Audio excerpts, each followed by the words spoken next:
Hi mga mahal, ang ating topic ngayon ay tinatanong ni Gar.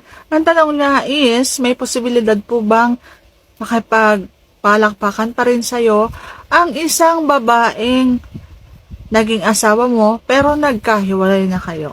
Kung interesado kang malaman, please keep on watching para bago yan. Kung bago ka pa lang sa aking channel, please consider to like this video and subscribe my channel.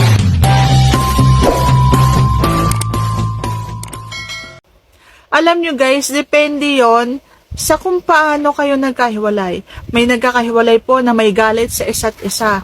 May nagkakahiwalay din naman na sa kalaunan nagiging magkaibigan. Depende talaga sa pag-uusap ninyo at depende sa kung ano ang sitwasyon ninyo sa kasalukuyan. Kung halimbawa naman na nagkahiwalay kayo dahil may galit sa isa't isa, kung ikay ng chicks, kung ikay ng babae, so siguro imposible nga makipagpalakpakan ulit sa'yo yung nakipaghiwalay na sa'yo na babae.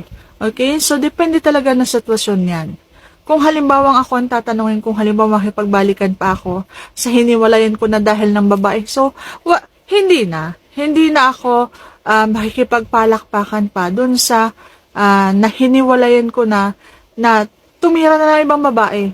Okay, sabi ko nga sa inyo, ayaw ko na nga may kahati, ayaw ko nang may kasalo. Gusto ko yung nalawayan ko na, akin lang. Ang akin ay akin. So, ayaw ko i-share sa iba.